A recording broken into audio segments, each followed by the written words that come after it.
Actually, it's quite easy to just drop a project, but what I always hate is how this domain kind of sticks around, right? So this domain, it's always in your closet, kind of. Every time you log in, you're greeted with like just all of this shame from all of those, like from this huge list of domain names you have acquired over the years, right? And now I thought to myself, like, what can I do about this, right? So basically, right now we have two options. We can either just keep going, pay $20 a year to whatever domain provider you're using to just keep it registered and keep it hidden, right? Keep it hidden in your closet and everything is fine. The other option we can use something like this, right? Where we use like a parking site, or maybe better like this, where it's like a park domain site which tries to sell it. But honestly, unless this is like a single letter domain name, who is ever going to actually visit this page? Like, and then who is going to buy it, right? I don't see this ever converting for most domain names. So this is just moonshot territory. So I actually don't see this as a solution to the problem.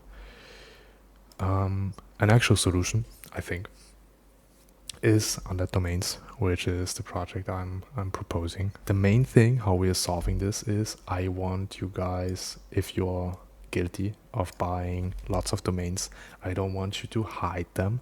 I actually want you to share them. So let's take a look at this public profile we have. So this is public, this is important. You can share this with anyone. Treat it like link in bio. It looks like link in bio. It should be used like link in bio. The handle is your username. So after you sign up, you can pick a username, and I would actually recommend you to sign up now to get a sweet short username. Treat it like your domain names. Sign up now. Better to secure it now than later, right? And you're missing out on this amazing, like, just first name handle. This is your username. Then we also have a bio. We have different contact methods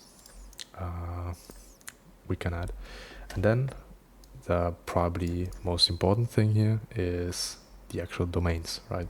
So on my profile I have 3 domains right now, and there's different statuses. You don't really have to bother with them if you don't want. So actually you can classify them either as undead or dead.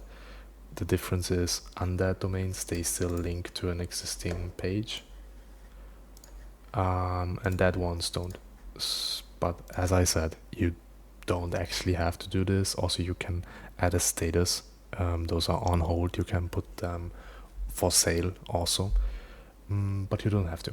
But this is just optional, actually.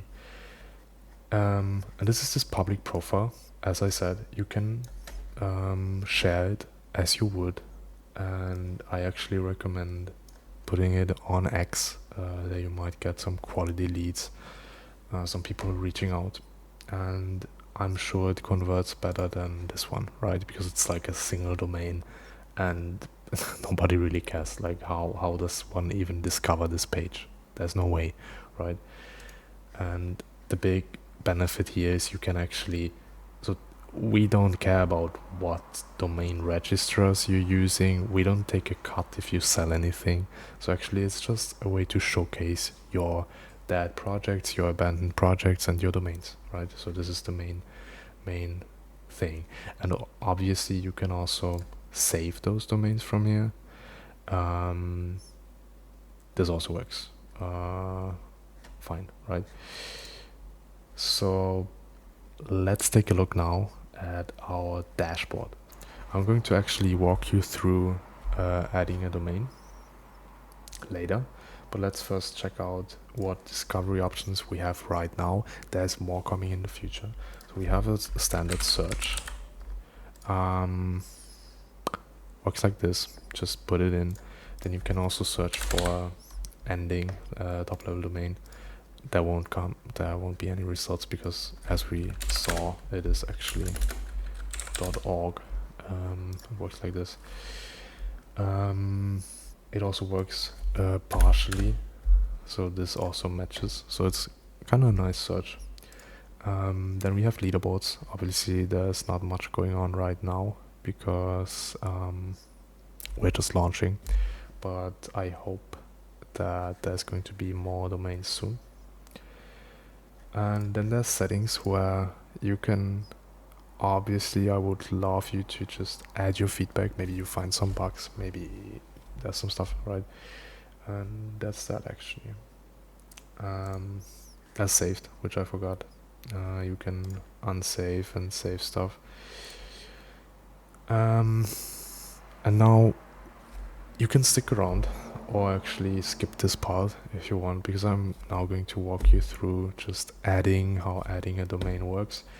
Actually, if you're more of a reader, if you like to read instead of listening to me, you can also just read the docs, kinda. It's like a tutorial section I built, which tells you everything I'm going to tell you now. But yeah, let's just try this. I want to add a domain trot.app. So by the way, you saw this, right? It's a big green button. You just hit this, you add trot.app, which is the domain I'm going to add now. And now we have a description field. Why do we need a description?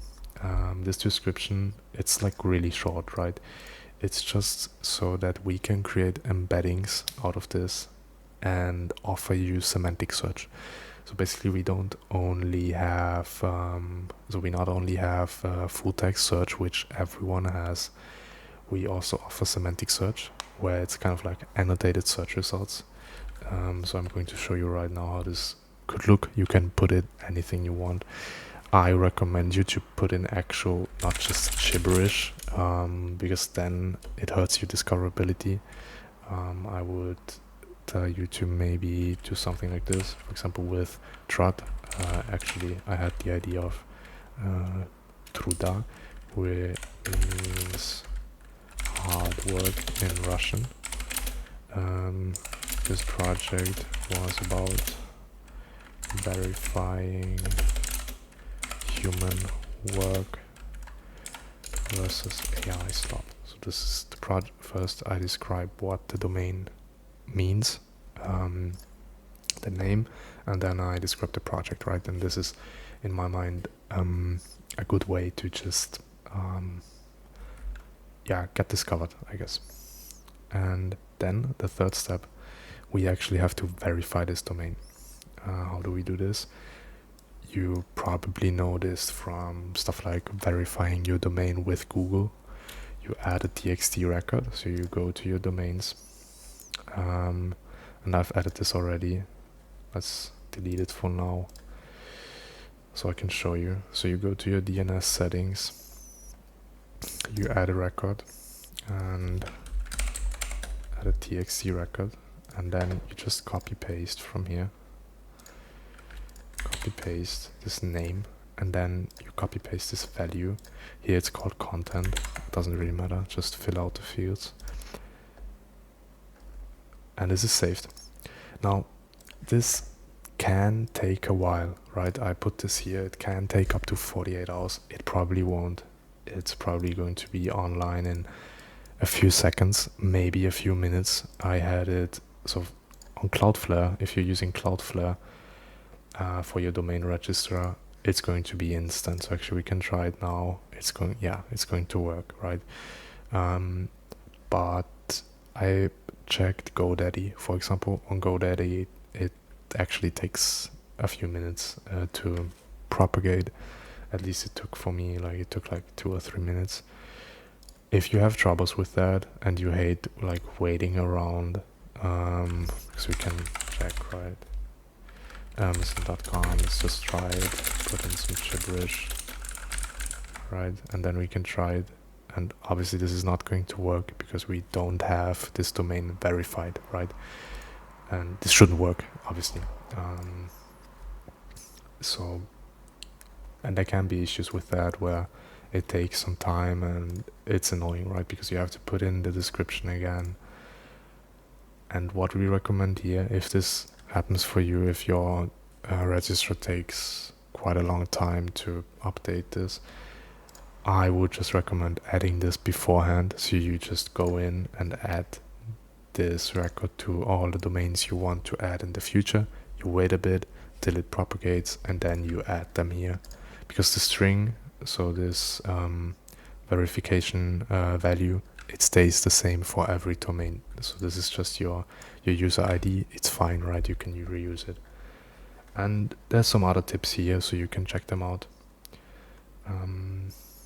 Yeah, but this was basically it, I think. So I hope you, if you're still here, I hope you enjoyed my intro, and please give it a try. I would love your feedback, and yeah, let's see where this goes.